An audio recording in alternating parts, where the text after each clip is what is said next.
সোনার খনি মজুদ রয়েছে, তারা এগুলোকে চায়। আজ ফিলিস্তিনে কেন হামলা করছে? এর চেয়ে বড় মির্জাফর আর কেউ নাই।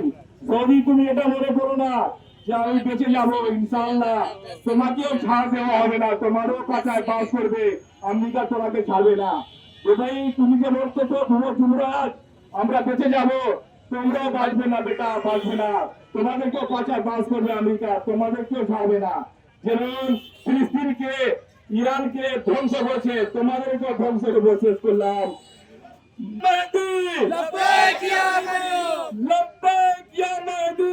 لبيك يا إمام আপনারা ইতিমধ্যেই জেনেছেন আমেরিকা এবং ইসরায়েল যৌথ উদ্যোগে আরো কিছু দোসরদেরকে সাথে নিয়ে মুসলিম রাষ্ট্রগুলিতে তাদের বর্বরোচিত হামলা চালিয়েছে। ফিলিস্তিনের কি অবস্থা ঘটিয়ে আজ আমেরিকা এমন ভাবে তার রূপ মানুষের সামনে তুলে ধরছে যেন তারা কোনো মানুষ নয়, তারা আজ পশুত্বে পরিণত হয়ে গেছে, তাদের অভ্যন্তর হয়ে গেছে।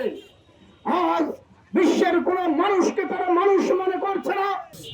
হযরত বাকিয়াতুল্লাহ মাদ্রাসা শিক্ষা কেন্দ্র এবং আঞ্জুমানে আব্বাসিয়ার আমি বর্তমান প্রেসিডেন্ট জনাব সৈয়দ সাইদ হোসেন রাজাবি, আজকে আমি ত্রিপল নিন্দা জ্ঞাপন করছি এই আমাদের রাহবার উপর যে নির্যাতন করা হয়েছে, শুধু উনাকে নয় ভাই, 51 জন শিশুর উপর নির্যাতন করা হয়েছে।